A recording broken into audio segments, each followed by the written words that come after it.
சாந்தி. எல்லோரும் குஷியாக இருக்கிறீங்களா?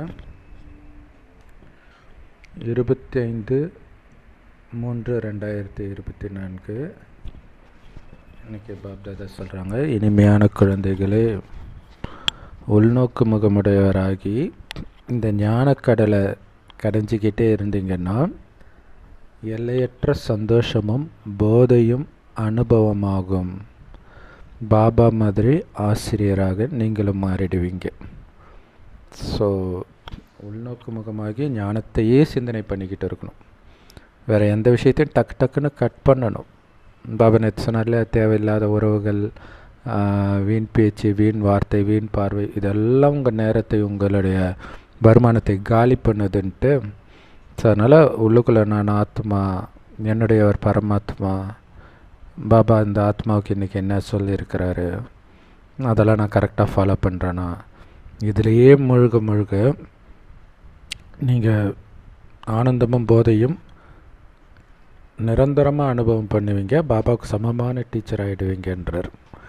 கேள்வி: உங்களுடைய உள்ளுக்குள்ளேருந்து வர அந்த ஆனந்தம் நிரந்தரமாக ஒரே சீராக இருக்கணும் அப்படின்னா என்ன பண்ணணும்? எதன் ஆதாரத்தில் அப்படி ஆனந்தமாக இருக்க முடியும்? பாபா சொல்கிறாரு, எப்போ நீங்கள் நிறைய பேருக்கு நன்மை செய்து எல்லோரையும் சந்தோஷமாக்குறீங்களோ அப்போ தான் நீங்களும் நிரந்தரமாக சந்தோஷமாக இருக்க முடியும். இங்கே நன்மை செய்கிறதுன்றது பாபாவுடைய ஞானத்தை கொடுக்கிறது.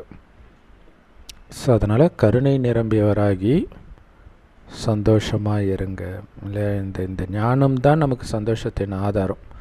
பாபா குழந்தைங்களுக்கு ஞானம் கொடுக்காமல் சந்தோஷம் கிடைக்காதுன்றார். அதனால் கருணை நிரம்பியவர்களுடைய புத்தியில் எப்பவும் என்ன இருக்கும் அப்படின்னா, ஆஹா, அனைத்து ஆத்மாக்களின் தந்தையே எனக்கு இந்த ஞானத்தை கொடுக்கிறார், என்னை தூய்மையாக்கிட்டு இருக்கிறார் அப்படிங்கிற போதை இருக்குமா. உலகத்துக்கே எஜமானராகிட்டு இருக்கிறோம். ஸோ அதனால் இந்த சந்தோஷத்தை மற்றவர்களுக்கும் தானம் பண்ணுவாங்க. இல்லை, நாங்கள் உலகத்துக்கு எஜமானராகிட்டு இருக்கிறோம், நீங்களும் வாங்க அப்படின்னு இந்த ஞானத்தை தானம் பண்ணிகிட்டு இருக்கிறோம். ஏன்னா கடவுளே நமக்கு ஞானத்தை கொடுக்குறாருன்னா சாதாரண விஷயம் கிடையாது. பரிசுத்தமாக ஆக்குறார் இல்லையா? பரிசுத்தமானவர்களை எல்லோருக்கும் பிடிக்கும். ஓம் சாந்தி. ஆன்மீக குழந்தைங்களை ஆன்மீக தந்தை கேட்குறார், குழந்தைகளே ஓம் சாந்தின்னு இப்போ உங்ககிட்ட சொன்னது யார் தெரியுமா? எல்லோரும் சிவபாபான்றாங்க. ஆமாம், சிவபாபா தான் சொன்னார். ஏன்னா அனைத்து ஆத்மாக்களுடைய தந்தை அவர்.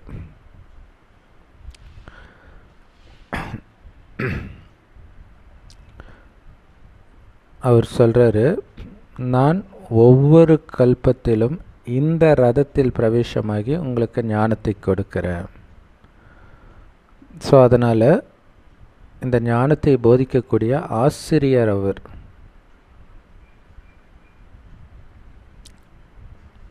அனைத்து ஆத்மாக்களுடைய தந்தை ஒவ்வொரு கல்பத்திலும் நமக்கு தான் போதிக்கிறார். அது எவ்வளோ பெரிய விஷயம். ஆசிரியர் வரும் பொழுது குட் மார்னிங் சில்ட்ரன் சொல்லுவார் தானே, ஸ்கூலில் அப்படி தானே இருக்கும். அப்போ குழந்தைங்க என்ன பண்ணுவாங்க? Good morning miss. ஆக்சுவலாக குழந்தைங்க தான் ஃபஸ்ட்டு சொல்லுவாங்க இல்லையா, குட் மார்னிங் மிஸ்ன்ட்டு. இங்கே பரமாத்மா ஆத்மாக்களுக்கு குட் மார்னிங் சொல்கிறார். நிறைய பேர் ஒரு உலகியல் ரீதியான குட் மார்னிங் சொல்கிறாங்க இல்லையா? உலகியல் ரீதியாகவே குட் மார்னிங்ன்றது பொதுவான விஷயம், எல்லாருமே சொல்கிற விஷயம். ஆனால் இங்கே உங்களுக்கு குட் மார்னிங் சொல்கிறது சாதாரண மனிதன் கிடையாது, எல்லையற்ற தந்தை, உங்களை ராஜாதி ராஜாவாக்கக்கூடிய ஞானத்தை கொடுக்கக்கூடிய தந்தை குட் மார்னிங் சொல்கிறார். முழு சிருஷ்டி மரத்தின் நாடகத்தின் ரகசியத்தை புரிய வைக்கிறார். அனைத்து ஆத்மாக்களுடைய தந்தை வந்துட்டாருன்னு நம்ம புரிஞ்சுக்கிறோம். அப்போ முழு நாளும் குழந்தைங்களுக்கு நமக்கு எல்லையற்ற தந்தை தான் நடத்துகிறாருன்ற நிச்சய புத்தியும் போதையும் இருக்கணும். அப்படின்னா என்ன அர்த்தம்னா, அவருடைய மாணவன் நான் அப்படிங்கிறது சதா ஞாபகம் இருக்கணும். சொன்னார்லே அனைத்தும் உன்னுடையது, அந்த உணர்விலே தான் இருக்கணும்னு. ஸோ அப்படி இருக்கணும்னு சொல்கிறது தந்தை டீச்சராகி சொல்கிறார். 24 மணி நேரம் அவர் நமக்கு போதனை சொல்கிற ஆசிரியர், அதை புரிஞ்சுக்கணும்.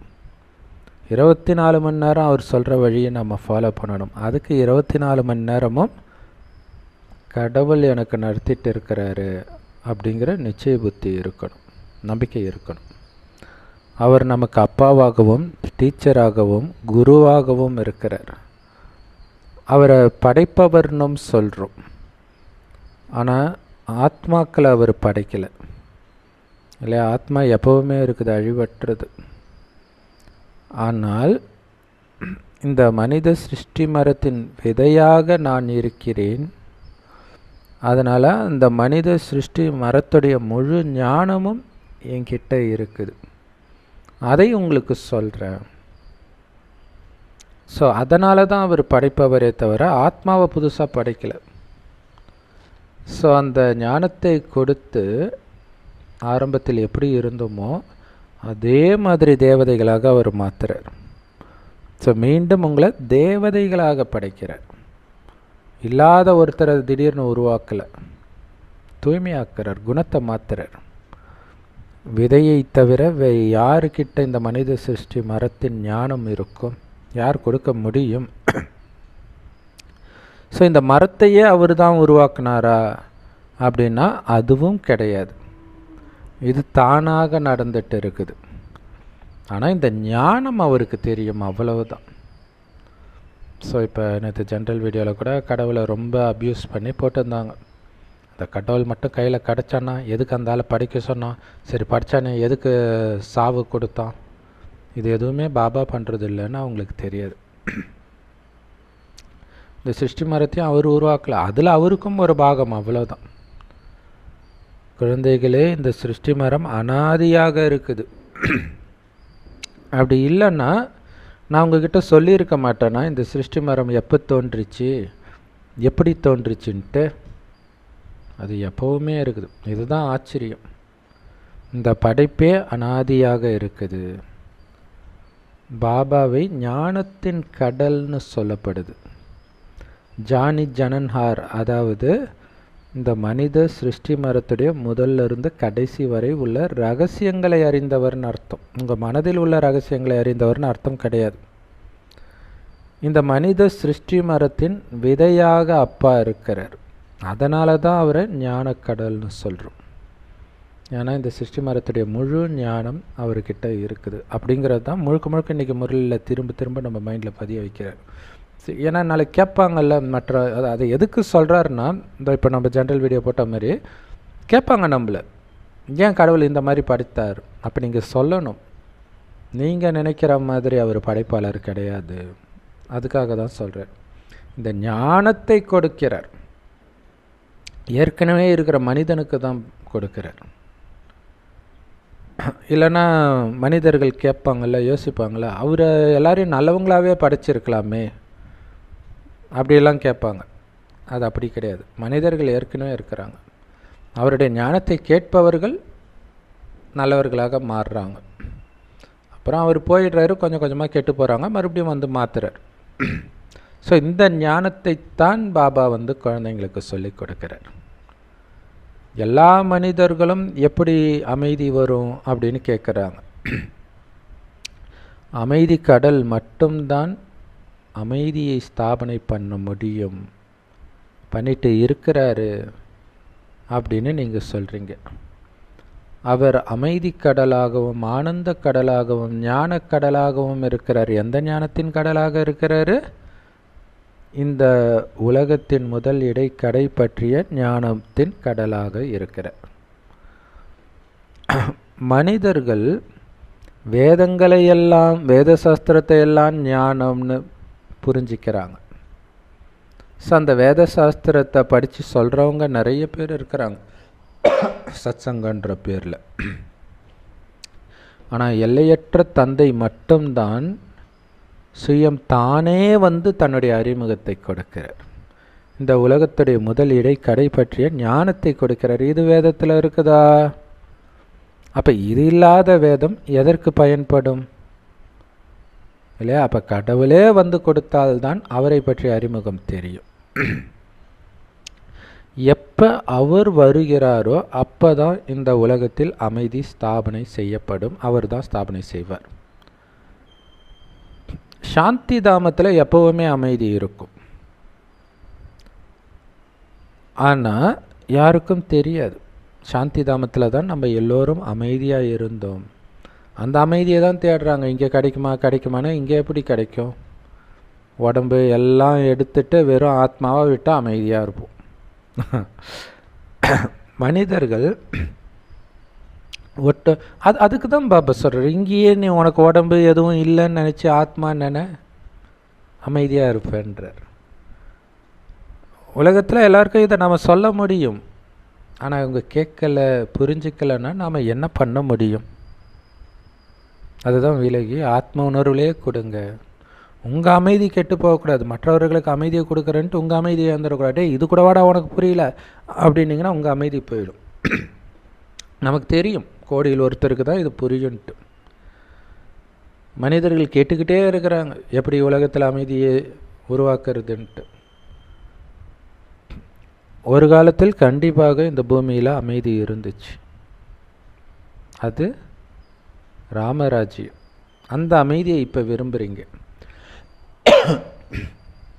ஆனால் ராமராஜ்யம் எப்போ இருந்துச்சுன்னு யாருக்கும் தெரியாது. எண்ணற்ற ஆத்மாக்கள் இருக்கிறாங்க. அத்தனை ஆத்மாக்களுக்கும் தந்தை பாபா. யாராவது இதை சொல்ல முடியுமா? அனைத்து ஆத்மாக்களுக்கும் தந்தை நான் ஒருவனேன்னு. இப்போ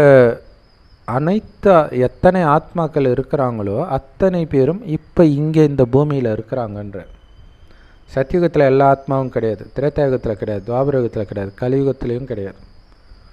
சங்கமயுகம் வந்த பிறகு தான் எல்லா ஆத்மாவும் மேலேருந்து கீழே வருது. ஆனால் சங்கமயுகத்துக்குள்ளே வரல, பட் அந்த நேரத்தில் வந்துடுறாங்க எல்லாரும். ஆரம்பத்தில் சாந்தி தாமத்தில் இருந்தாங்க எல்லோரும். பிறகு சுகதாமத்துக்கு போகிறாங்க, அங்கேருந்து துக்கதாமத்துக்கு போகிறாங்க. எங்கேயும் போகலை, இதே உலகம் துக்கதாமமாக மாறிடுது. யாருக்குமே இந்த சுகதுக்கத்தின் விளையாட்டு எப்படி உருவாக்கப்பட்டதுன்னு தெரியாது. ஆனால் வருவதும் போவதுமாக இந்த விளையாட்டு இருக்குது, பிறப்பதும் இறப்பதுமாக இந்த விளையாட்டு இருக்குதுன்னு மட்டும் சொல்லிடுறாங்க. குழந்தைங்களுடைய புத்தியில் மட்டும்தான் அனைத்து ஆத்மாக்களின் தந்தை இந்த பாபா அப்படின்னு இருக்குது. அவர் இந்த ஞானத்தை நமக்கு இப்போ கொடுத்துட்டு இருக்கிறார்.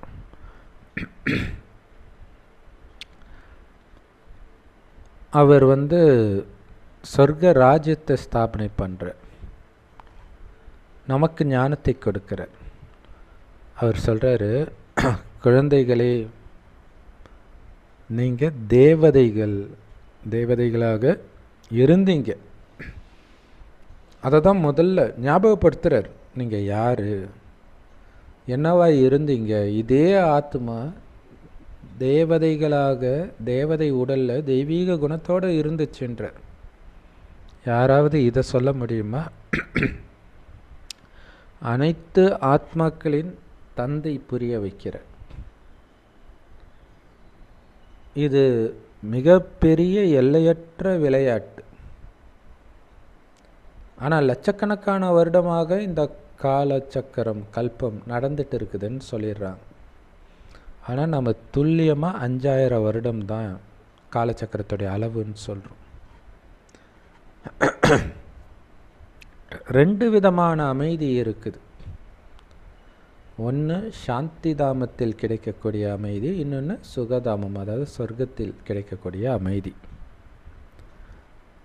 சாந்தி தாமத்தில் சுகம் கிடையாது, ஏன்னா உடம்பு கிடையாது, இல்லை, எதுவுமே இல்லாமல் இருக்கிற அமைதி அங்கே.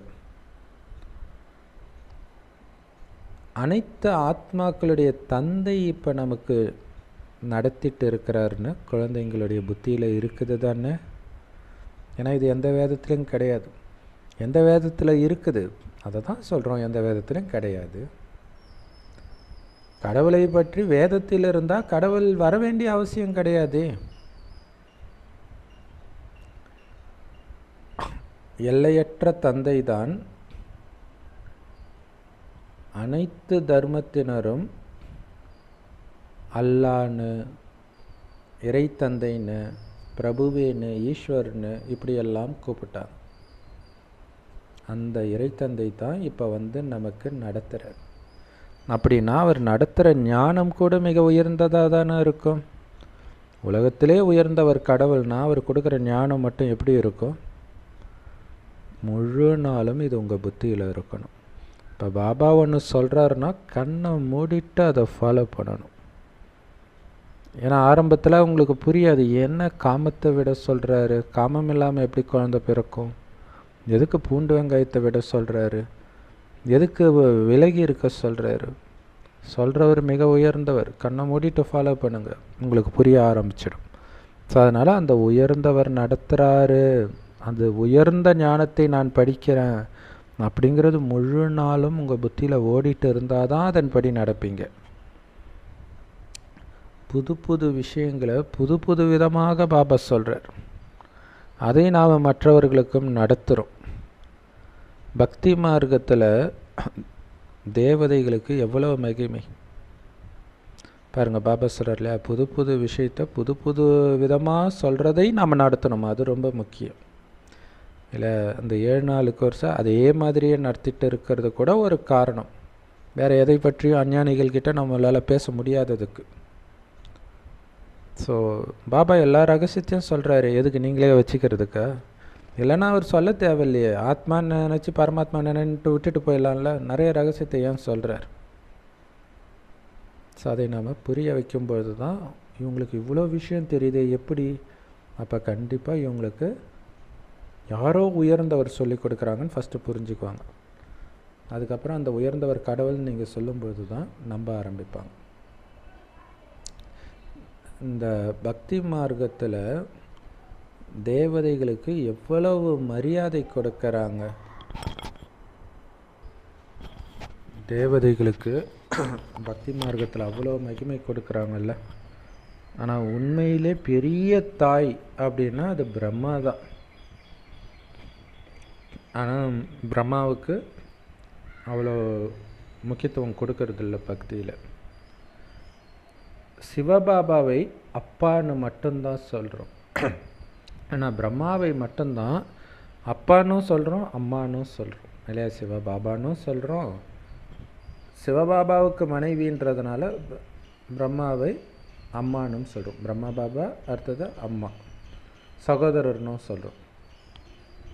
ஏன்னா சிவத்தந்தை இந்த தாய் மூலம், பிரம்மா தாய் மூலமாக தான் உங்களை தத்தெடுக்கிறார்.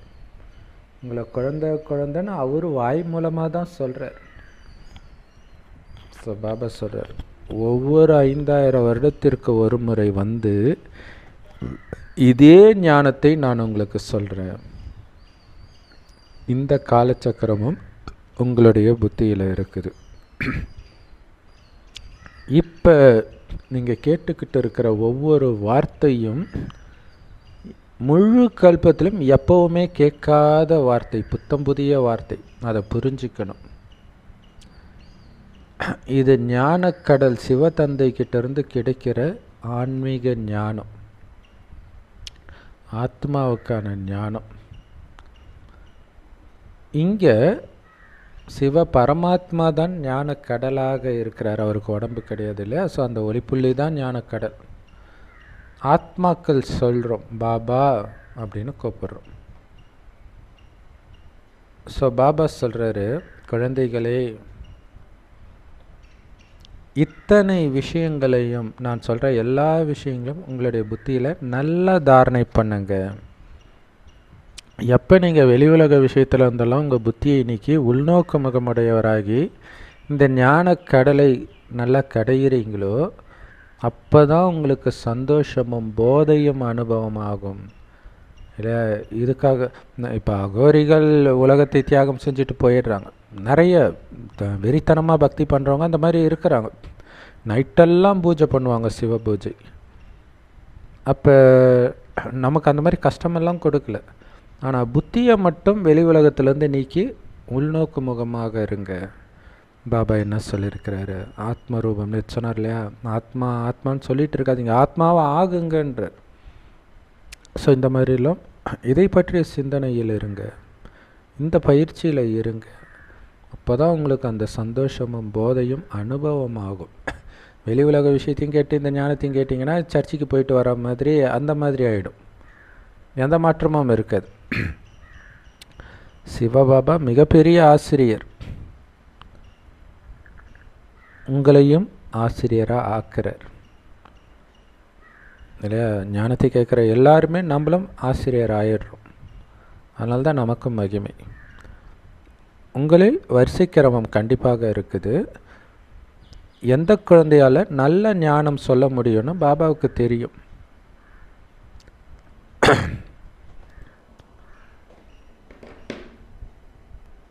ஸோ அந்த மாதிரி குழந்தைங்க இந்த ஞானத்தை கேட்ட உடனே சந்தோஷமாயிடுவாங்களாம்.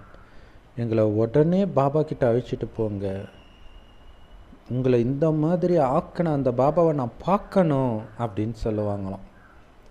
ஸோ அப்போ நம்ம புரிஞ்சிக்கலாம் இல்லையா, அந்த மாதிரி ஞானம் கொடுக்குறவங்களும் நல்லா நடத்துகிறவங்க, அதை கேட்டு உடனே பாபாவை கேட்கணும்னு பார்க்கணுன்னு ஆசைப்படுறவங்களுக்கும் ஞானத்தை நடத்தக்கூடிய சக்தி கொண்டவர்கள் அப்படின்னு பாபா சொல்கிறாரு.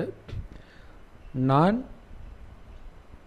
இவருடைய கடைசி ஜென்மத்தில் கடைசி காலத்தில் வந்து உங்களுக்கு ஞானத்தை கொடுக்கிறேன்.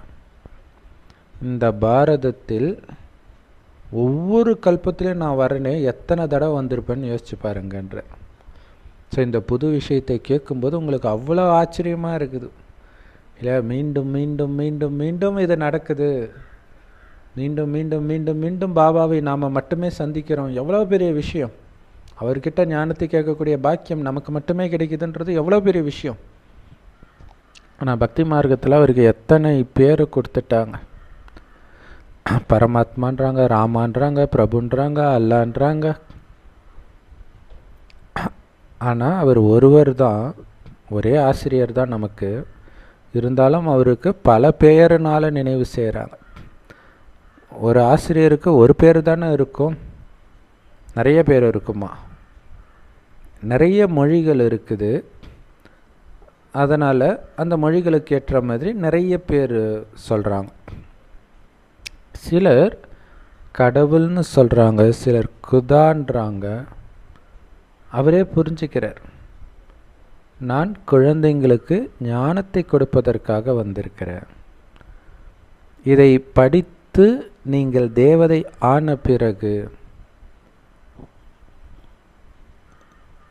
அதாவது தேவதை ஆகிறதுக்கு தகுதி பெற்ற பிறகு உலகழிவு நடக்கும் இல்லையா. தேவதை ஆகிறதுக்கு ஞானத்தின் சொரூபமானவுடன் உலகழிவு நடக்க ஆரம்பிச்சிடும். ஸோ அதுக்குள்ளே நீங்கள் உங்களை தயார்படுத்திக்கணும் இல்லையா. அது ஒரு குறிப்பிட்ட பேர் ரெடி ஆனவுடனே உலகழிவு ஸ்டார்ட் ஆகிடும். நீங்கள் அலட்சியமாக இருந்தால் அதுக்கு பாபா என்ன பண்ண முடியும் இல்லையா. இது பாபா சொல்கிறது அப்படியே கேட்குறவங்களுக்கு சொல்கிறார், நீங்கள் தேவதை ஆன உடனே உலகழிவு ஸ்டார்ட் ஆகிடும்ன்ட்டு. இந்த உலகம் இப்போ பழையதாக இருக்குது. இப்போ இதை யார் மீண்டும் புதியதாக மாற்றுவார்? இப்போ உலகம் பழசாக தானே இருக்குது, இதை யார் புதுசாக ஆக்க முடியும்? பாபா சொல்கிறாரு, அது என்னுடைய பாகம், இதை புதியதாக ஆக்கிறது மனிதனால் முடியாது. நானும் நாடகத்தில் கட்டுப்பட்டு இருக்கிறேன். பாபாவுக்கு விதிக்கப்பட்ட பாகம் அதுதான், புதியதாக மாற்றுறது. பக்தி மார்க்கத்தில் இவ்வளவு விஸ்தாரம் இருக்குது. இதுவும் விளையாட்டு. அரைக்கல்பம் பக்தி மார்க்கம் இருக்குது. அது முடிகிற நேரத்தில் தான் பாபா இப்போ வந்துட்டார். அவர் தான் நமக்கு இந்த ஞானத்தை கொடுப்பவர், அவர்தான் அமைதியை ஸ்தாபனை செய்பவர். லக்ஷ்மி நாராயணனுடைய ராஜ்யம் இருக்கும் பொழுது அமைதி இருந்தது. ஆனால் இப்போ எங்கே அமைதி இருக்குது? வீட்டுக்கு வீடு அசாந்தி தான் இருக்குது. நிறைய ஆத்மாக்கள் இருக்கிறாங்க, ஆனால் ஒரே ஒரு பரமாத்மா தான் இருக்கார். அத்தனை ஆத்மாவுக்கும் அப்பா ஒரே ஒருத்தர் தான். இது எவ்வளோ அதிசயமான நாடகம் பாருங்க. அனைத்து ஆத்மாக்களின் தந்தை பாபா நமக்கு நடத்துகிறார். அதை தான் புரிய வைக்கிறார். எல்லாருக்கும் அப்பா, ஆனால் எனக்கு மட்டும் நடத்துகிறார். இது எவ்வளோ பெரிய விஷயம் இல்லையா? கருணை கடல் தான், ஆனால் அந்த கருணையை பெறுவதற்கான பாக்கியம் நமக்கு தான் கிடைக்குது. அப்போ உங்களுக்கு எவ்வளவு சந்தோஷம் இருக்கணும். அதனால தான் இன்றைக்கி முரளி ஃபுல்லாக இதானே சொல்கிறார், அனைத்து ஆத்மாக்களின் தந்தை எனக்கு நடத்துகிறாருன்றதை எத்தனை தடவை சொல்லியிருப்பார் யோசிச்சு பாருங்கள். ஏன்னா அந்த வார்த்தை அவ்வளோ சந்தோஷத்தை கொடுக்கணுன்றார். அப்போ கொடுக்கலன்னா நீங்கள் அதுலேயே மூழ்கலை, அந்த வார்த்தையுடைய ஆழத்துக்கு போகலைன்னு அர்த்தம். நாம் தான் உண்மையான கோபிகைகள். பாபா தான் கோபியர்களாகிய நம்முடைய தந்தை கோப வல்லவர். வெறும் ஆத்மாவை கோபியர்னு சொல்லலை. எப்போ ஆத்மா உடம்புல இருக்குதோ அப்போ தான் கோபிகைன்னு சொல்ல முடியும். அதாவது சகோதர சகோதரிகள். கோபிகைகள்னால் அதுதான் அர்த்தம்ன்றார், சகோதர சகோதரிகள். ஸோ அப்போ கோபிகைகள் எல்லோரும் சிவபாபாவுடைய குழந்தைகள். அதனால்தான் சகோதர சகோதரிகள். ஸோ அந்த கோபிகைகள் ஆனந்தத்தில் ஆடுவது இந்த சங்கமயுகத்தில் நடக்கிறது புத்தியினால். சத்தியுகத்தில் கிடையாது இந்த மகிமை. ஸோ கோபிகைகள் அப்படிங்கிற வார்த்தையே எவ்வளோ இனிமையாக இருக்குது இல்லையா? கோபிகை அப்படின்ற வார்த்தையே ரொம்ப சூப்பராக இருக்குது இல்லையா? கோபிகைகளுடைய மகிமையும் அந்த கோபிகைகளின் தலைவன் கடவுளுடைய மகிமையும் பாடப்படுது. அது எல்லாமே இந்த சங்கமயுகத்தின் மகிமை, இப்போதைய மகிமை. ஆனால் அந்த கோபவல்லபர் யாருன்னு தெரியாத காரணத்தினால எல்லாத்தையும் குழப்பிட்டாங்க. பாபா தான் உண்மையான உலகத்தின் வரலாறு புவியலை புரிய வைக்கிறார். மனிதர்களுக்கு இப்போ இருக்கக்கூடிய இந்த கலியுகத்தை பற்றி தான் தெரியும். சத்தியுகத்தில் யார் ஆட்சி செஞ்சாங்க தெரியுமா? எவ்வளவு காலம் ஒவ்வொருத்தருடைய ஆட்சியும் நடந்தது தெரியுமா? எதுவும் தெரியாது. ஏன்னா ஒரு கல்பத்துடைய ஆயுளே லட்சக்கணக்கான வருடம்னு சொல்லிட்டாங்களே. ஸோ கோர இருளில் இருக்கிறாங்க. பாபா நமக்கு வந்து இந்த உலக சக்கரம் பற்றிய ஞானத்தை கொடுக்கிறார். இதை தெரிஞ்சுக்கிறதன் மூலமாக 3 காலத்தை உணர்ந்தவர்களாக நீங்கள் மாறுறீங்க இல்லையா? ஒட்டுமொத்த காலச்சக்கரமே தெரிஞ்சிடுச்சுன்னா 3 கால ஞானமும் அறிந்தவர் தானே. அதன் மூலமாகத்தான் நீங்கள் திரிநேத்ரி ஆகிறீங்க, 3வது கண் கொண்டவர் ஆகிறீங்க. இந்த 3வது கண் மூலமாக முக்காலத்தையும் பார்க்க முடியும். முக்காலத்திலும் ஆத்மா என்னவா இருந்துச்சுன்னு பார்க்க முடியும், ஆத்மாவை பார்க்க முடியும். ஆனால் அந்த 3வது கண்ணுன்றது இந்த ஞானம்தான். அந்த 3வது கண் சுயம் பாபாவே சொல்கிறாரு, ஒவ்வொரு கல்பத்தின் சங்கம யுகத்தில் நான் வந்து உங்களை புருஷோத்தமர்களாக மனிதர்களிலே உத்தம புருஷர்களாக மாத்துறேன். உங்களுடைய முயற்சியின்படி வரிசை கிரமமாக புருஷோத்தமர்களாக ஆகுறீங்க. எதன் ஆதாரத்தில்? இந்த படிப்பின் ஆதாரத்தில் தானே உங்களுடைய பதவி நிர்ணயிக்கப்படுது. எப்படி படிக்கிறீங்களோ அதை ஏற்ப பதவி. ஸோ இங்கே படிக்கிறது அதன்படி நடக்கிறது. எல்லையற்ற தந்தை நமக்கு சொல்லி கொடுக்குறாருன்னு புரிஞ்சுக்கிறீங்க. எத்தனை தடவை வருது பாருங்கள் அதே வார்த்தை இல்லையா? ஸோ இன்னும் ஒரே விஷயத்தையே சொல்லிகிட்ருக்கார்.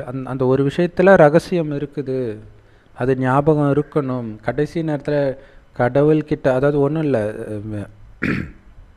வேத சாஸ்திரம் படித்தவங்க முன்னாடி போய் நீங்கள் பேசுகிறீங்கன்னா பயப்படுவாங்க இல்லையா?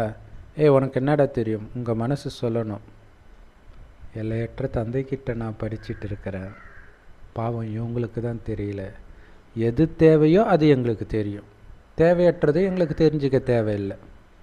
அவ்வளவுதான். சூப்பர்ல. நேற்று வரலட்சுமி சிஸ்டரோட லைவ் போகும்போது எப்படி கீதையின் பகவான் சிவன் தான் நிரூபிக்கிறது அப்படின்னு கேட்டதுக்கு அவங்க சொன்னாங்க, ருத்ர ஞான யஜ்யத்தை பற்றி அதில் இருக்குது. ருத்ரன்னா சிவன் எல்லாருக்குமே தெரியும், வைஷ்ணவர்களுக்கு கூட தெரியும். அப்போ ருத்ர ஞான யஜ்யத்தை நான் படிக்கிறேன்னா ருத்ரன் தானே படிப்பார் இல்லையா? அந்த அந்த கரெக்டான பாயிண்ட். அவ்வளோதான். நீங்கள் ஃபுல் கீதை படிச்சிருக்க தேவை. முக்கியமானது எதை சொல்லணுமோ அதை சொல்லும்போது அவங்க ஷாக் ஆகிடுவாங்க. ஸோ எதன் ஆதாரத்தில் சொல்கிறீங்க?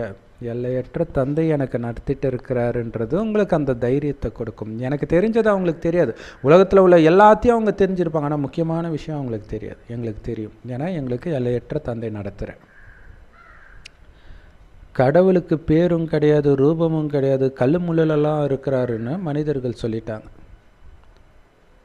என்னென்னமோ சொல்கிறாங்க கடவுளை பற்றி, எதுவுமே உண்மை கிடையாது. எத்தனை பேர் கொடுக்குறாங்க இல்லையா? தேவிகளுக்கு எத்தனை கைகள் கொடுக்குறாங்க, ராவணனுக்கு 10 தலைகளை காட்டி இருக்கிறாங்க. ஸோ பக்தி மார்க்கத்தில் இஷ்டத்துக்கு கதையாக அளந்து விட்டுருப்பாங்க. கடவுளுக்கு அவ்வளோ கை, ராவணனுக்கு அவ்வளோ தலை, அவ்வளோ வானத்துக்கும் பூமிக்கும் இடையில் நின்றார் கடவுள், அவ்வளோ பெரிய ரூபம் எடுத்தார், அப்படி இப்படின்னு. ஸோ அதெல்லாம் பக்தி பொய், உண்மை கிடையாது. அனைத்து ஆத்மாக்களின் தந்தை எனக்கு நடத்திட்டு இருக்கிறாரு, என்னை தூய்மையாக்கிட்டு இருக்கிறாரு அப்படின்றது குழந்தைங்க புத்தியில் நுழையணும். ஏன் இதை சொல்கிறாரு தெரியுமா? இல்லைன்னா பக்தி விஷயத்தை பிடிச்சி இழுக்கும் இல்லையா? அது காணல் நீர் மாதிரி பிடிச்சி இழுத்துடும்னு சொல்கிறார் இல்லையா? இங்கே நடத்துறது கடவுள் தம்பி, அதனால் நீங்கள் சொல்கிறது எல்லாம் பொய் தான். கேட்குறாங்கல்ல, எந்த வேத சாஸ்திரத்தில் இருக்குது? எந்த வேத சாஸ்திரத்துலையும் இல்லை. இதை கடவுள் சொல்கிறார். கடவுள் சொல்கிறாருன்றதை நீ புரிஞ்சிக்கிறதுக்கு உனக்கு அதிர்ஷ்டம் இல்லைன்னா நான் என்ன பண்ணுறது? உன்னுடைய மதஸ்தாபகர் சொல்கிறத உண்மைன்னு நம்பக்கூடிய உன்னால் பேசுகிறது கடவுள்னு புரிஞ்சிக்க முடியலன்னா அதுக்கு நாங்கள் என்ன பண்ண முடியும்? ஸோ இங்கே பேசுகிறது கடவுள்னு நிச்சய புத்தி வர்றது தான் முக்கியமான விஷயம்.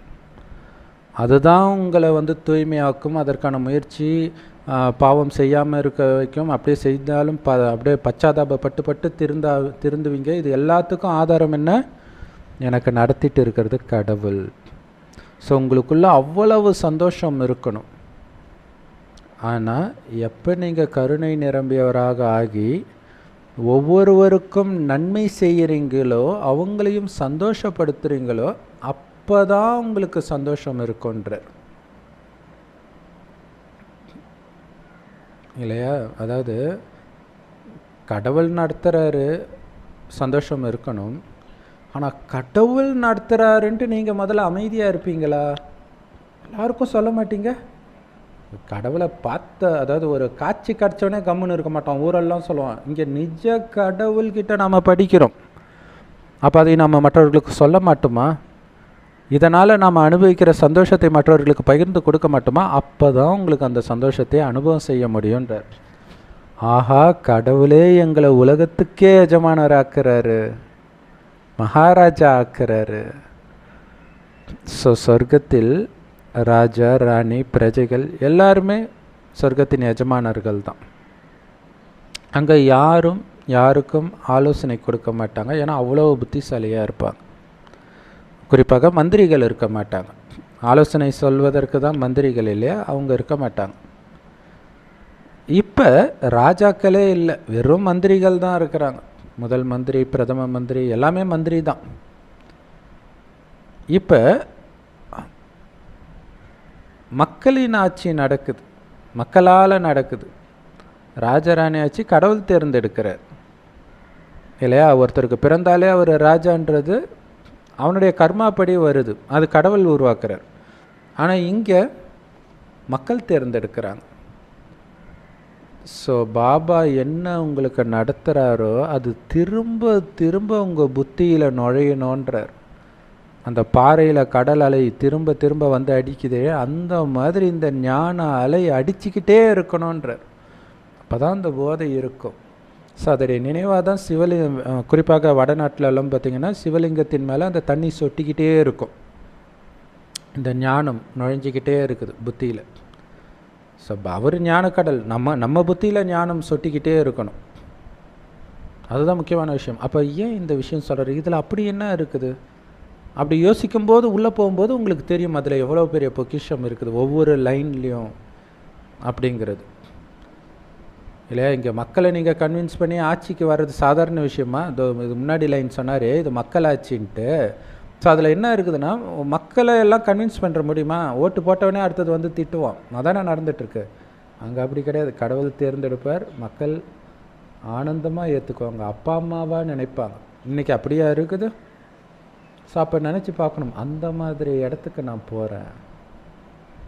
யார் இந்த ஞானத்தை நல்லா படிக்கிறாங்களோ அவங்க முதல்ல வந்து மிக உயர்ந்த பதவி அடைவாங்க சத்தியுகத்தின் ஆரம்பத்திலே வந்து.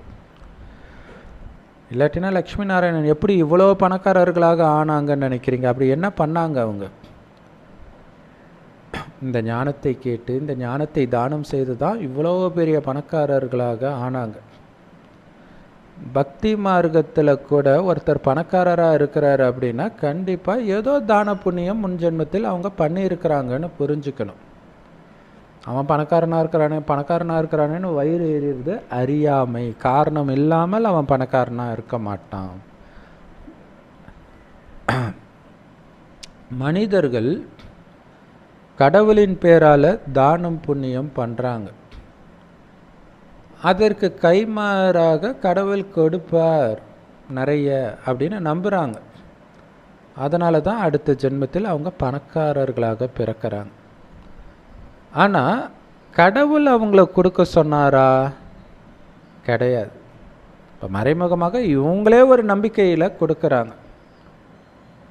அதோடைய பலனாக தற்காலிகமாக அவங்களுக்கு ஏதோ ஒன்று தற்காலிக பலன் கிடைக்கிது. பாபா இப்போ நேரடியாக உங்ககிட்ட வந்திருக்கிறார். எல்லோரும் அவரை நினைக்கிறாங்க இல்லையா? எல்லாரும் அந்த கடவுளை நினைக்காதவர்கள் யாராவது இருக்கிறாங்களா? நாஸ்திகர்கள் உட்பட. ஆனால் அவர் உங்கள் முன்னாடி வந்து நிற்கிறாருன்னா அது எவ்வளோ பெரிய விஷயம். யோசிச்சு பாருங்களா. அம்பானி உங்கள் வீட்டுக்கு வர்றாருனாலே எவ்வளோ பெரிய விஷயம் இல்லையா? இந்தியாவிலே மிகப்பெரிய பணக்காரர் உங்கள் வீட்டுக்கு வர்றாரு, உங்கள் கதவை தட்டுறாருன்னா எவ்வளோ பெரிய விஷயம். அப்போ கடவுள் வர்றாருன்னா அது எவ்வளோ, அதை விட பல கோடி மடங்கு உயர்ந்தவர் இல்லையா இவர்? அப்போ அது நம்ம அதுக்காக தான் அவர் சொல்கிறார், எல்லாரும் என்னை நினைக்கிறாங்க, ஆனால் நான் உன்கிட்ட வரேன், இது சாதாரண விஷயமா? அப்போ அதை நம்ம புரிஞ்சிக்க மாட்டோம். கொடுக்குறாரு. அப்போ இந்த ஞானம்லாம் உள்ளே போய் அந்த போதையை உருவாக்காததுனால தான் பேசுகிறதே கடவுளா இந்த மாதிரிலாம் தோண ஆரம்பிச்சிடுது. ஒவ்வொருத்தரும் வந்து என்னை தூய்மையாக்குங்கன்னு கூப்பிட்டாங்க,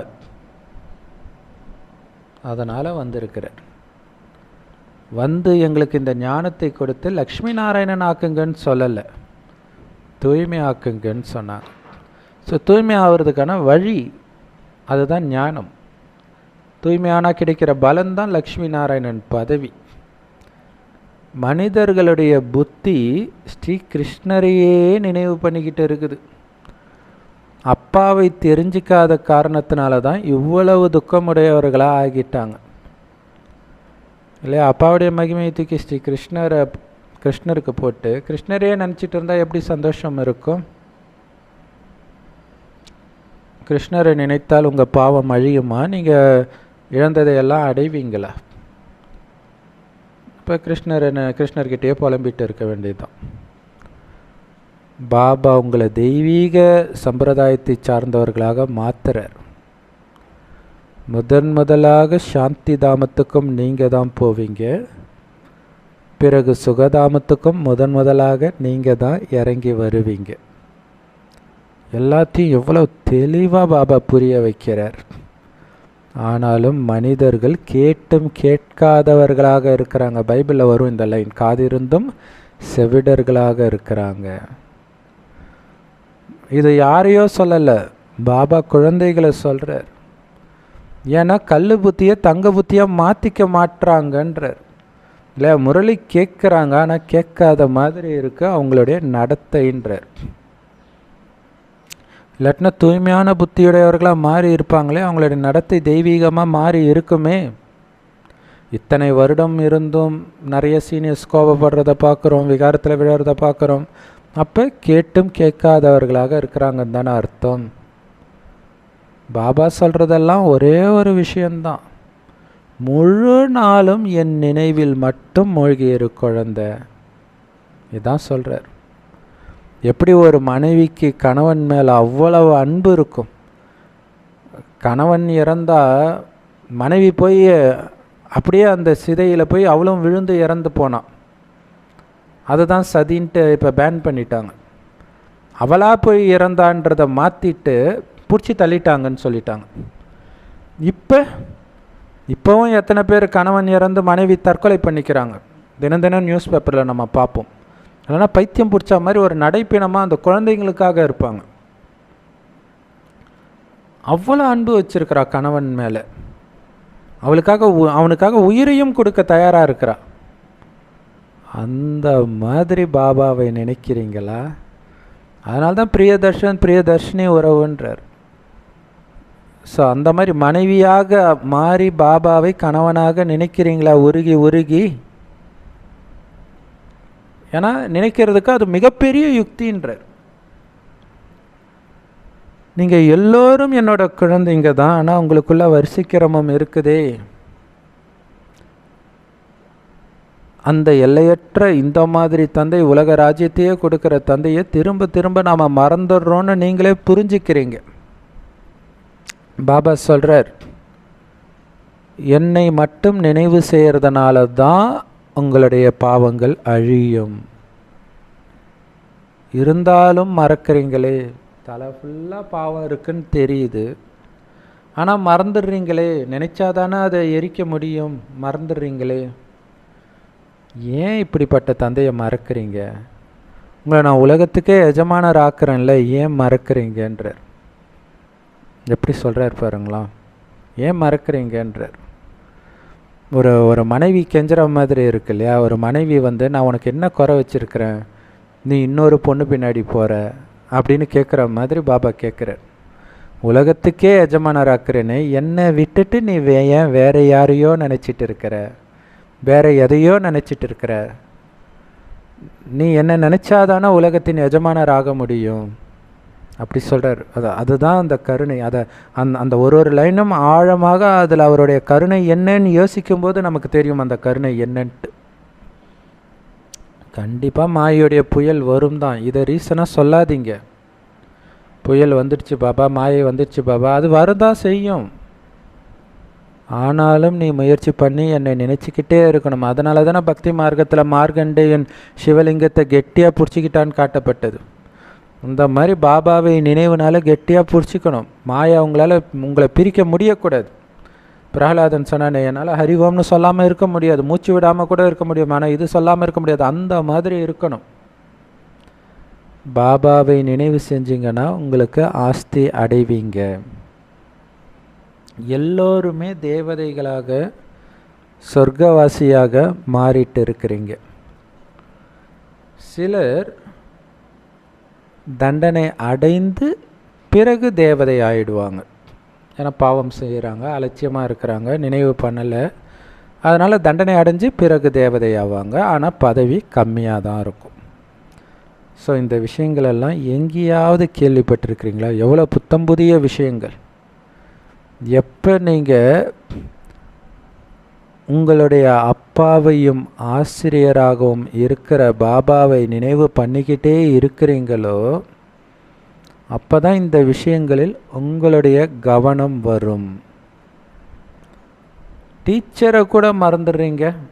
எப்படி சொல்கிறாரு பாருங்க. ஏன்னா வீட்டில் அப்பா சொல்கிறத கேட்காதவங்க கூட டீச்சர் சொல்கிறத கேட்பாங்கல்ல. ஸ்கூலில் கவனம் கொடுத்து பார்ப்போம். அப்பா சொல்கிறது அந்த அளவுக்குலாம் நம்ம கவனம் கொடுத்து கேட்க மாட்டோம் லௌகீகத்தில். அதான் பாபா சொல்கிற, டீச்சரை கூட மறந்துடுங்க. அப்போ டீச்சர் அதுவும் எந்த நேரமும் கூடவே இருக்கிறாங்க. அந்த டீச்சர் அதை தான் நீங்கள் ஞாபகம் வச்சுக்கணும். முழு நாளும் அவருடைய மாணவன்னா என்ன அர்த்தம்? கூடவே இருக்கிறாங்க அந்த டீச்சர், வழி சொல்லிக்கிட்டே இருக்கிறாங்க. அவரை கூட மறந்துடுறீங்க. நான் இருக்கும் வரை இந்த படிப்பு தொடர்ந்து கொண்டே தான் இருக்கும் அப்படின்னு பாபா சொல்கிறார். உலக அழிவு வரும் வரை, அனைத்தும் இந்த யஜ்யத்தில் ஸ்வாக ஆகும் வரை இந்த படிப்பு தொடர்ந்து கொண்டே இருக்கும். இல்லை, எல்லாம் ஸ்வாக ஆகிற வரைக்கும் இந்த ஞானத்தை கேட்பாங்கன்ற இருப்பாருங்க. எவ்வளோ பெரிய விஷயம். எல்லாரும் அழியிற வரைக்கும், ஏன்னா இந்த ஞானத்தை கேட்டு தானே அவங்க மேலே போகணும். அவர் எல்லாத்தையுமே நடத்திட்டாரு, பிறகு வேற என்ன நடத்துவார் அப்படின்னு நீங்கள் கேட்பீங்க. இல்லை, 7 நாள் கோர்ஸில் எல்லாமே வந்துடுது தானே. ஆனால் பாபா சொல்கிறாரு, புத்தம் புது கருத்துக்கள் வெளிப்பட்டு கொண்டே இருக்கும்.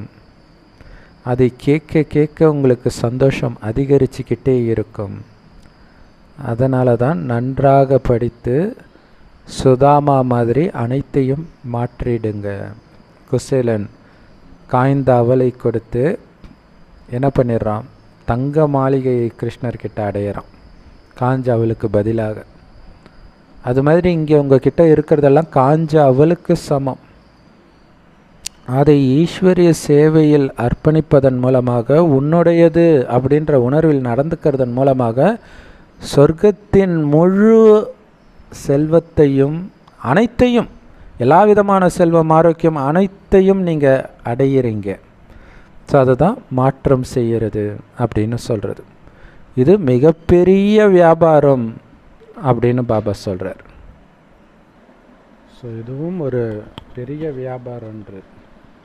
ஒன்றுத்துக்கும் உதவாததெல்லாம் பாபா கிட்ட போட்டுட்டு சொர்க்கத்தையே அடையிறோம். அதனால தான் அவரை கள்ளங்கபடமற்ற வியாபாரி அப்படின்னு சொல்லப்படுது. எவ்வளோ தாராள மனசு, எவ்வளோ வேணாலும் எடுத்துக்கோங்கன்றார் இல்லையா? இந்த மாதிரி வியாபாரிகள் இருப்பாங்களா? பிரம்மா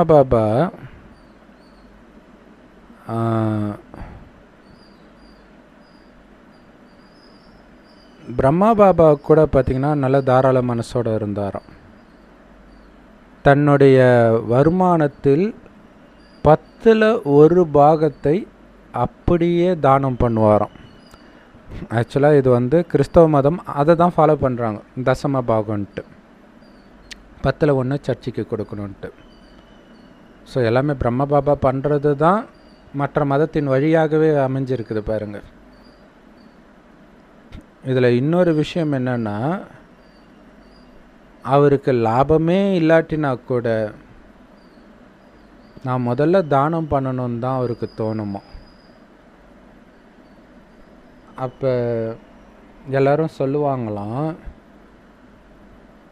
மற்றவர்கள் நீ இந்த மாதிரி தாராளமாக தானம் பண்ணுறதை பார்த்தால் எல்லோருக்கும் அதே மாதிரியே பண்ணணும்னு தோணும்.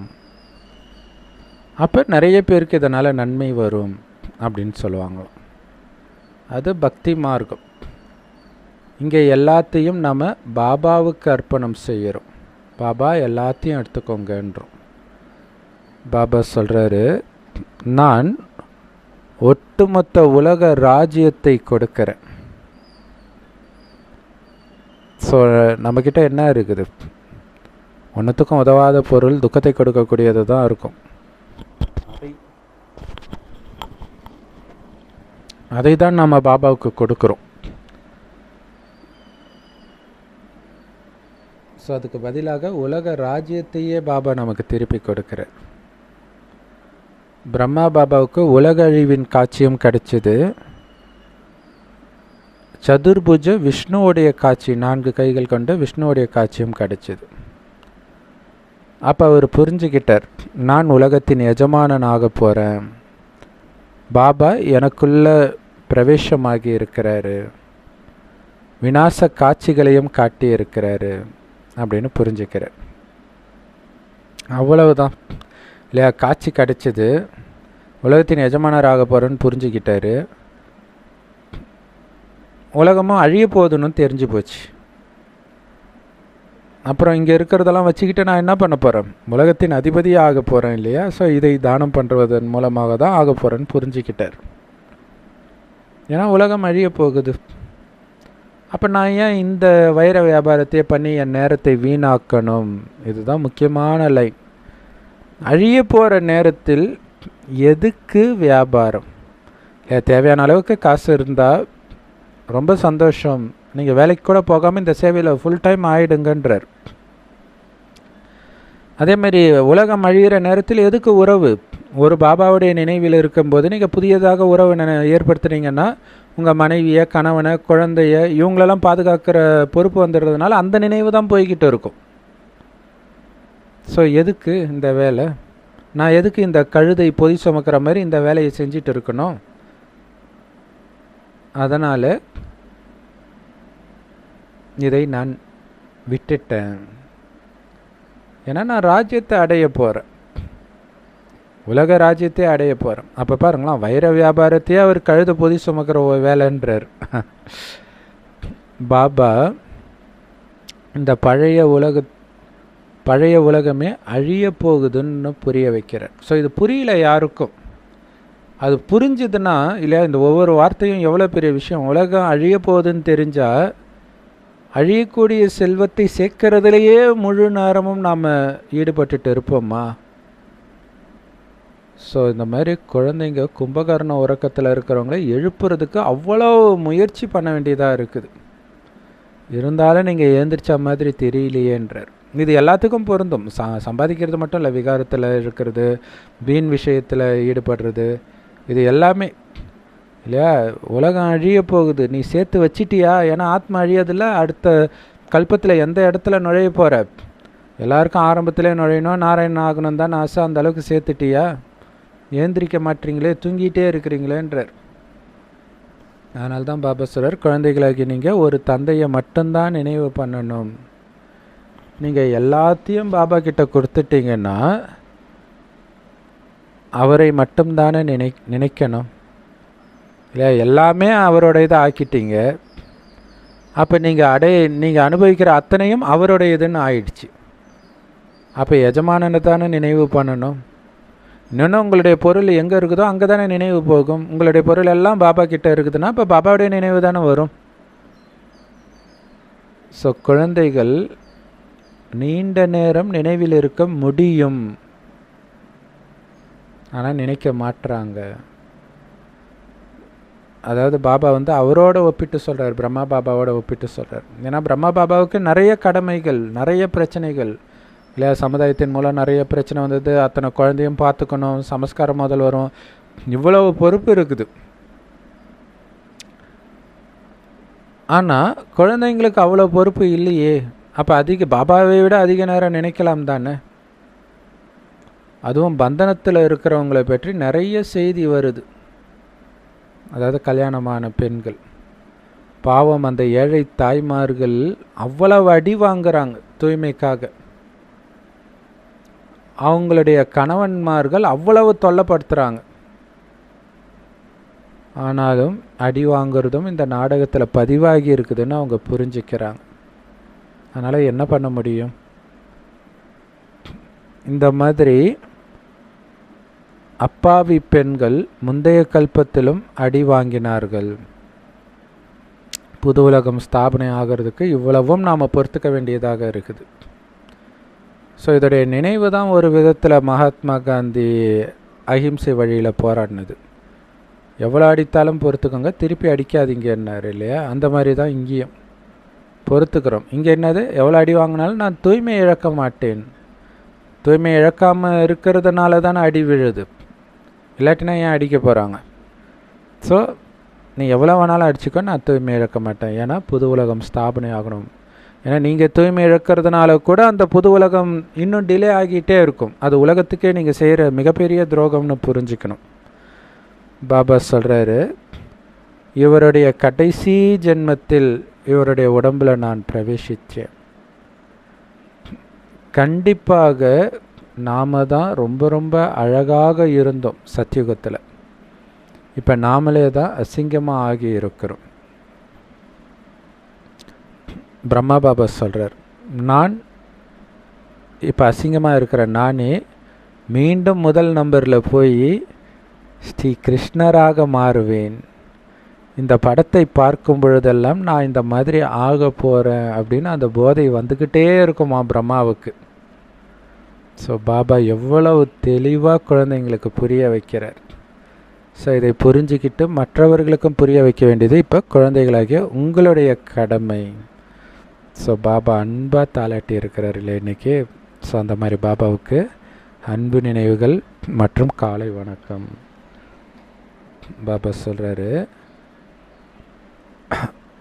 உண்மையான கோபவல்லவர் தந்தையுடைய கோபிகைகள் நாம தான். இதே போதையில் இருங்க. உள்நோக்கு முகமுடையவராகி இந்த ஞானக்கடலை கடைஞ்சிக்கிட்டே இருந்து பாபாவுக்கு சமமான ஆசிரியராகுங்க. எப்படி குசேலன் தன்னிடம் இருந்த அந்த காஞ்ச அவலை கூட கொடுத்து ராஜ்யத்தை தங்க மாட மாளிகையை அடைந்தாரோ, அது மாதிரி இப்போ உங்ககிட்ட இருக்கக்கூடிய அனைத்தையும் பாபா பேரில் மாற்றம் செய்து உலக ராஜ்யத்தை அடையுங்கள். நன்றாக படியுங்கள். உலக அழிவு எப்போ வரும் யாருக்கும் தெரியாது, திடீர்னு நடக்கும்ன்றார்.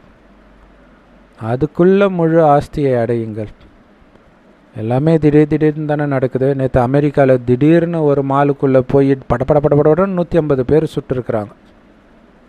150 பேர் இறந்துருக்குறாங்க. இன்னும் எத்தனை பேர் காயத்தில் இருக்கிறாங்க, இன்னும் எத்தனை பேர் சீரியஸாக இருக்கிறாங்க தெரியாது. நினச்சி பார்த்துருப்பாங்களா? ஸோ அதே மாதிரி எந்த நேரம் வேண்டுமானாலும் நமக்கு மரணம் வரும் தானே. அதுக்குள்ளே முழு ஆஸ்தியை அடையணும். அப்போ எவ்வளோ எச்சரிக்கையாக இருக்கணும். எல்லோரையும் கும்பகர்ண உறக்கத்திலிருந்து எழுப்புங்கள். செம பவர்ஃபுல்லான வரதானம். உங்களுடைய இனிமை குணத்தின் மூலமாக உங்களுடைய சமஸ்காரத்தை மற்றவர்களோடு ஒத்துப்போக வைத்து மங்களகரமான சந்திப்பை சந்திக்கக்கூடிய புனித அன்னப்பறவை ஆகுங்கள். அதுக்கு விளக்கம் ஹோலி பண்டிகை. நாளைக்கு ஹோலி, இன்றைக்கி ஹோலிகா தகன். இந்த ஹோலி பண்டிகையில் ஒருத்தர் மேலே ஒருத்தர் கலர் அடிப்போம். ஸோ மற்றவர்களுக்கு இனிப்பு கொடுத்து அவங்களுடைய வாயை இனிப்படைய செய்வோம். பிறகு மங்களகரமான சந்திப்பாகவும் இருக்கும். அதே மாதிரி அன்னப்பறவை, புனித அன்னப்பறவை குழந்தைகளாகிய நீங்கள் கூட இந்த ஆன்மீக நிறத்தை மற்றவர்கள் மேலே பூசுறீங்க இல்லையா? ஆத்மான்னு பார்க்குறீங்க, பாபாவுடைய ஞானத்தை கொடுக்குறீங்க, அதை பற்றி டிஸ்கஸ் பண்ணுறீங்க. ஸோ இதை தான் கலர் பூசுறது. அடுத்தது இனிமையாக இந்த ஞானத்தை பேசுகிறீங்க. அது ரொம்ப முக்கியமானது. ஸோ இனிமைத்தன்மையையும் வெளிப்படுத்துகிறீங்க. இனிமைத்தன்மைன்ற ஸ்வீட்டை அவங்களுக்கு கொடுக்குறீங்க. அப்போ உங்களுடைய கண்களில் அந்த இனிமைத்தன்மை தெரியும் இல்லையா? அந்த குழந்தைங்களும் பேசும்போது தெரியும் இல்லையா? அந்த இனிமைத்தன்மை கண்கள்லே தெரியுமே. அந்த மாதிரி இனிமைத்தன்மை உங்கள் பார்வையிலும், நீங்கள் பேசுகிற வார்த்தையிலும், நீங்கள் செய்கிற ஒவ்வொரு காரியத்திலும் வெளிப்படையாக தெரியும் பொழுது தான் மங்களகரமான சந்திப்பு நடக்குதுன்னு சொல்ல முடியும். அது ஒரு தெய்வீக சந்திப்புன்றார். அங்கே உங்களுடைய சமஸ்காரங்கள் அப்படியே இணைஞ்சு போகுது. அந்த சமஸ்காரத்துக்கு ஏற்ற மாதிரி வளைஞ்சி கொடுத்து டான்ஸ் ஆடுறதுன்னு பாபா சொல்லுவார். இல்லை, டான்ஸ் ஆடும்போது அந்த ஒருவருக்கு ஏற்ற மாதிரி ஒருவர் ஆடினா தான் அது பார்க்க நல்லாயிருக்கும். ஆளாளுக்கு ஒவ்வொரு மாதிரி ஆடக்கூடாது இல்லையா? ஸோ அந்த மாதிரி இனிமைத்தன்மை எப்போ உங்கள் கண்களிலும் வார்த்தையிலும் நடத்தையிலும் தெரியுதோ அப்போ அந்த சமஸ்காரம் ஒத்துப்போகும், மங்களகரமான சந்திப்பு நடக்கும். ஸோ அந்த மாதிரி உங்களுடைய சமஸ்காரத்தை மற்றவர்களோடு ஒத்துப்போக வைக்கிறது தான் பாபாவை வெளிப்படுத்துறதுக்கான ஆதாரம்ன்றார். அதனால தான் பாபா சொல்கிறார், உங்களுக்கு எதிரியே இருக்கக்கூடாது. எனக்கு இவங்க ஒத்து வர மாட்டாங்க, அவங்க ஒத்து வர மாட்டாங்கன்னு சொல்லக்கூடாதுன்றார். உங்களை எல்லாருக்கும் பிடிக்கணும். அதுக்கு முன்னாடி உங்களுக்கு எல்லாரையும் பிடிக்கணும். அப்போ தான் மற்றவர்களுக்கு உங்களுக்கு எல்லாரையும் பிடிச்சாலே நமக்கு பிடிச்சவங்க மாதிரி நம்மளை மாற்றிக்குவோம் தானே. அப்படி மாற்றிக்கிட்டாதான் அப்பாவை வெளிப்படுத்த முடியும். ஏன்னா நம்மளை இப்படி வளைஞ்சு கொடுத்து போக சொன்னவர் பாபா இல்லையா? இதன் மூலமாக தான் வெற்றி முழக்கம் ஏற்படும். பாபாவை வெளிப்படுத்தக்கூடிய அந்த வெற்றி முழக்கம் ஏற்படும்ன்ற மாதிரி. அப்போ நீங்கள் ஒவ்வொருத்தரையும் சந்திக்கும்போது அந்த இனிமைத்தன்மையை அவங்க ஃபீல் பண்ணணும். அதை லட்சியமாக வச்சு சந்தியுங்கள். ஸ்லோகனில் பாபா சொல்கிறாரு, ஒரு வினாடியில் அஷரீரி பயிற்சி பண்ணிங்கன்னா திடீர்னு வரும் இல்லையா டெஸ்ட் பேப்பர், அதில் நீங்கள் பாஸ் ஆக முடியும். டக்குன்னு நான் வெறும் ஆத்மா, எதுவுமே இதில் எல்லாம் பாபாவுடையது. அப்போ உங்களுக்கு கோபம் வராது, காமம் வராது, பற்று வராது. ஐயோ என்ன ஆச்சுன்னு பதற மாட்டீங்க. அந்த திடீர்னு வரக்கூடிய டெஸ்ட் பேப்பர்லாம் எப்போ பாஸ் ஆவீங்க? உடல்ன்றதை மறக்கிற பயிற்சி எந்த அளவுக்கு பக்காவாக இருக்குதோ, வெறும் ஆத்மானான்ற பயிற்சி பக்காவாக இருக்குதோ, அந்த அளவுக்கு தான் இதில் நீங்கள் பாஸ் ஆவீங்க அப்படின்னு பாபா சொல்கிறார். ஸோ செம பவர்ஃபுல் முரளி, செம போதையான முரளி. ஓம் சாந்தி. I love you Bap Dada. Thank you Bap Dada. குஷியாக இருங்க, குளிர்ச்சியாக இருங்க.